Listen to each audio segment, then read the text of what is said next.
இன்று மாற்றத்தின் நாள். மாற்றம் உண்டு. ஆண்டவராக இயேசுவின் நாமத்தினாலே மாற்றம் உண்டு என்கிற இந்த தியானத்தின் மூலமாக உங்களை சந்திக்கிறதுல எனக்கு மிகுந்த சந்தோஷம். சுகமாக இருப்பேன் என்று விசுவாசிக்கிறேன். சுகமாக இருக்கீங்களா? நல்லா இருக்கீங்களா? ஆண்டவர் உங்கள் கூட இருந்து உங்களை அற்புதமாக ஆண்டவர் நடத்துவார். சோர்ந்து போகாமல் தொடர்ந்து தேவனுடைய சமூகத்தில் ஜெபத்தோடு ஆண்டவருடைய வார்த்தைக்காக காத்திருக்கிற உங்களை தேவன் இந்த நாளிலேயும் தைரியப்படுத்தட்டும், உங்களை கர்த்தர் பலப்படுத்தட்டும். அவருடைய கரம் விசேஷமான கிரியைகளை உங்கள் வாழ்க்கையில் நடப்பிக்கட்டும் என்று இயேசுவின் நாமத்தினாலே நான் ஜெபிக்கிறேன். யாத்ராகமத்தின் புஸ்தகம் 14ஆம் அதிகாரம் 17ஆம் வசனத்தை உங்களுக்கு முன்பதாக காண்பித்து கொடுக்க ஆண்டவர் உதவி செய்வாராக. Exodus chapter 14 verse number 17. எகிப்தியர் உங்களை பின்தொடர்ந்து வரும்படி நான் அவர்கள் இருதயத்தை கடினப்படுத்தி பார்வோனாலும் அவன் ரதங்கள் குதிரை வீரர் முதலாகிய அவனுடைய எல்லா இராணுவத்தாலும் மகிமைப்படுவேன்.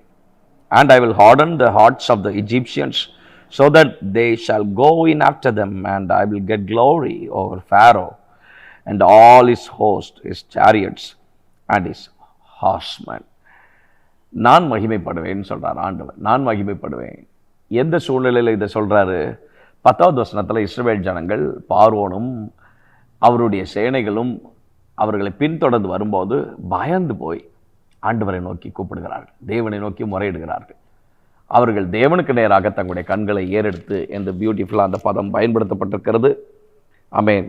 அப்பொழுது இஸ்ரவேல் புத்திரர் கர்த்தரை நோக்கி கூப்பிட்டார்கள், தங்கள் கண்களை கர்த்தருக்கு நேராக ஏறெடுத்து பார்த்தார்கள். ஒரு பெரிய பிரச்சனை, பயம், ஒரு பெரிய பிரச்சனை, ஒரு பெரிய சூழ்நிலை, அப்போதான் ஒரு பெரிய பிரச்சனையிலேருந்து வெளியில் வராங்க.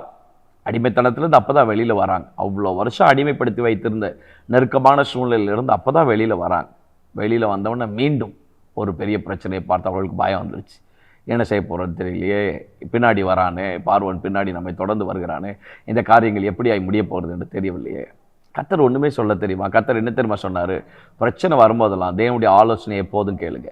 16ஆம் வசனத்தின் ஆரம்பத்தில் அற்புதமாய் ஆண்டவர் எழுதி வைக்கிறார், நீ உன் கோலை ஓங்கி உன் கையை சமுத்திரத்தின் மேலே நீட்டி சமுத்திரத்தை பிளந்து விடு. ஃபஸ்ட்டு கர்த்தர் நமக்கு நல்ல ஆலோசனை கொடுப்பார். பிரச்சனை மத்தியில் நாம் திகச்சு போய் நிற்கும் போது, நம்ம பயந்து போய் நிற்கும் போது, இந்த காரியம் எப்படியாய் முடிய போகுது, இந்த காரியத்தை எப்படி செய்து முடிக்க போகிறோம், அப்படி நமக்குள்ள ஒரு பெரிய பயம் நம்மளை ஆட்கொள்ளும் போது கர்த்தர் ரொம்ப கூலாக உங்களுக்கு நல்ல ஆலோசனை கொடுப்பார், அற்புதமான ஆலோசனை கொடுப்பார். நம்முடைய ஆண்டவர் நல்ல ஒரு ஆலோசனை கர்த்தர் இல்லையா? அவர் ஆலோசனை கர்த்தர், நமக்கு நல்ல ஆலோசனை கொடுக்குற ஆண்டவர்.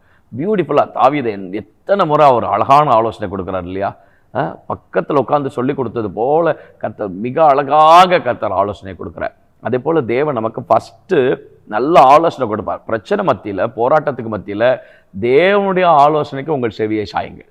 என்ன செய்யணுன்றதை சொல்லுவார், எப்படி செய்ய போகிறன்றதை சொல்ல மாட்டார். ஆனால் ரிசல்ட் என்னன்றதை நமக்கு அழகாக கர்த்தர் சொல்லி கொடுப்பார். ரிசல்ட் என்ன சொல்கிறாரு? பார்வோனுடைய ரதங்களாலும் குதிரை வீரர்களாலும் நான் மகிமைப்படுவேன் சொல்லிட்டார். இன்றைக்கி நீங்கள் ஆண்டோட ஜெபம் பண்ணுங்க, ஆண்டவரே என் வாழ்க்கையில் நான் பயப்படுற காரியத்தில், நான் திகைச்சு போய் நிற்கிற காரியத்தில், கேள்விக்கு பதில் கிடைக்காத காரியத்தில், எங்கே போகிறோன்னே தெரியாத ஒரு சூழ்நிலையில் எனக்கு என்ன செய்யன்னு தெரியல, ஆனால் நான் என்ன செய்யணுன்றதை நீங்கள் எனக்கு சொல்லித்தாங்க, அந்த ஆலோசனை நான் கேட்குறேன். ஒன்று மாத்திரம் நான் நம்முடைய சமூகத்தில் இன்றைக்கு நான் ஜெபிக்கிறேன்.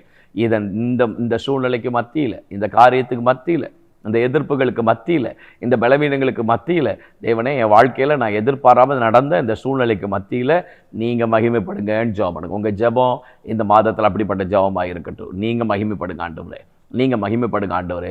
முடிந்தால் இதை பார்த்து கொண்டிருக்கிற நீங்கள் இருக்கிற இடங்களில் ஆண்டவரை பார்த்து சொல்லுங்கள், ஆண்டவரே என் வாழ்க்கையில் நான் போய்கொண்டிருக்கிற இந்த எல்லா பாதைகளில் நீங்கள் எப்படி செய்ய போகிறீங்கன்னு எனக்கு தெரியாது, ஆனால் நீங்கள் ரிசல்ட்டு சொல்லிட்டீங்க, நான் மகிமைப்படுவேன்னு சொல்லிட்டீங்க, நீங்கள் மகிமைப்படுங்க ஆண்டவரே. அதனால் கர்த்தர் எப்படி செய்ய போகிறான்றதை பற்றி உங்களுக்கு எந்த விதத்துலையும் நீங்கள் பயப்பட வேண்டிய அவசியம் இல்லை, பதற வேண்டிய அவசியம் இல்லை. எப்படி கர்த்தர் செய்து முடிப்பார்? ரிசல்ட் எப்படி இருக்கும்? மகிமையாக இருக்கும். ஆனால் என்ன செய்யணுன்றதை கர்த்தர் உங்களுக்கு என்ன செய்வார்? சொல்லுவார். நீங்கள் கூப்பிடுகிற காரியத்தில், நீங்கள் முறையிடுகிற காரியத்தில், நீங்கள் பயந்து போய் நிற்கிற காரியத்தில் தேவனே இந்த காரியத்தை ஏன் என் வாழ்க்கையில் அனுமதிச்சிங்கன்னே எனக்கு தெரியும். இப்போ தான் ஒரு பெரிய பிரச்சனையிலேருந்து நாங்கள் வெளியில் வரோம், திரும்பவும் ஒரு பெரிய பிரச்சனையா நாங்கள் இதை சந்திக்கணுமா?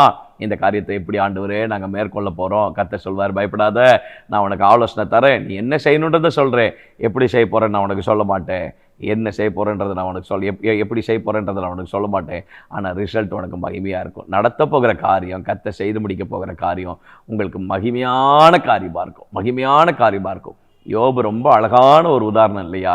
எதையுமே சொல்லலை. ஏன் இந்த உபத்திரவம், ஏன் இந்த பாடு, ஏன் இந்த கஷ்டம், ஏன் இந்த அவமானம், ஏன் இப்படிப்பட்ட நிந்தையான சூழ்நிலை, ஏன் இந்த பலவீனம், ஏன் சரீரத்தில் இப்படி ஒடுக்கப்பட்ட சூழ்நிலை, எதையுமே கர்த்தர் சொல்லவே இல்லை, ரீசன் சொல்லவே இல்லை. ஒன்னே ஒன்று சொன்னார், ஸ்நேகிதனுக்காக ஜெபம்னு சொன்னார், ஜெபிச்சாங்க, ரிசல்ட் மகிமையாக இருந்துச்சு, ரெட்டிப்பான ஆசீர்வாதம். முந்தின காரியத்தை காட்டிலும் பிந்தின காரியம் ரொம்ப ஆசீர்வாதமாக மேன்மையாக கர்த்தர் மாற்றி கொடுத்தார். நான் சொல்கிறேன், நீங்கள் ஜெபிக்கிற காரியத்தில், பயந்து இருக்கிற காரியத்தில், திகைச்சு படிக்கிற காரியத்தில் வழி திறக்குமா திறக்காதா? இப்போதான ஒரு காரியத்தை முடிச்சுட்டு வந்திருக்கிறேன், அதுக்குள்ளே இப்படிப்பட்ட கேள்விகளுக்கெல்லாம் கர்த்தர் சொல்வார். நீங்கள் என்ன செய்யணுன்றதை சொல்வார். கையில் இருக்க கோலை நீட்டு, சமுத்திரத்தை பிளந்து விடு, கர்த்தர் சொல்கிறத செய்யுங்க. அவர் எப்படி செய்வான்றதை சொல்ல மாட்டார், ஆனால் ரிசல்ட் மகிமையாக இருக்கும். ரிசல்ட் என்னன்றதை சொல்லிட்டார், ரிசல்ட் மகிமையாக இருக்கும். நெகட்டிவ் ரிசல்ட் கிடையாது. கர்த்தர் பாசிட்டிவான பியூட்டிஃபுல்லான ரிசல்ட் இன்றைக்கு உங்களுக்கு வைத்திருக்கிறார். அதனால் உங்கள் எதிர்கால வாழ்க்கையில் கர்த்தர் மகிமைப்படுவார், ரிசல்ட் மகிமையாக இருக்கும். ஏன் இது நடந்ததுன்னு கேட்காதீங்க, கர்த்தர் அற்புதமான ஒரு பதிலை கர்த்தர் வைத்திருக்கிறார். தேவனே, உங்களுடைய சமூகத்தில் நாங்கள் ஜெபிக்கிறோம், நாங்கள் என்ன செய்யணுன்றதை எங்களுக்கு கற்றுக் கொடுங்க. ஏன்னா நாங்கள் பயந்து போய் திகைச்சு போய் எங்களுக்குள்ள நிறைய அங்கலாய்ப்பு ஓடிக்கிட்டே இருக்குது. கர்த்தாவே, இது எல்லாவற்றின் மத்தியில் நாங்கள் என்ன செய்யணுன்றதை நீங்கள் கற்றுக் கொடுங்க. அதற்கு எங்களுடைய செவிகளை நாங்கள் சாய்ப்பதற்கு தேவன் எங்களுக்கு உதவி செய்யுங்க. எப்படி செய்ய போகிறோன்றதை நீர் உம்முடைய கரத்தில் இருக்கிறேன், அதை பற்றி நாங்கள் யோசிக்க போக வேண்டிய அவசியம் இல்லை. ஆனால் ரிசல்ட் என்னன்றதை நீங்கள் எங்களுக்கு சொல்லிட்டீங்க, அது மகிமையாக இருக்குன்னு சொல்லிட்டீங்க. ஸோ இன்றைக்கு கர்த்தர் ரிசல்ட்டை மகிமையாக உடைய பிள்ளைகளுக்கு நீங்கள் மாற்றி உடைய நாமத்தை மைப்படுத்தும்படியாக நாங்கள் ஜெபிக்கிறோம். தொடர்ந்து உடைய கிருபை ஒவ்வொருவரையும் தாங்கட்டும். இயேசுவின் நாமத்தில் ஜெபிக்கிறோம் நல்ல பிதா, ஆமென். May God bless you, God will be with you. தைரியமாக இருங்க. என்ன செய்யணும்னு சொல்லுவார், கேளுங்க. எப்படி செய்ய போகிறோன்றது உங்களுக்கு அடுத்த காரியம், அதை பற்றி கேட்காதீங்க, அதை கர்த்தர் செய்வார். ரிசல்ட் மகிமையாக இருக்கும். ஆமென்.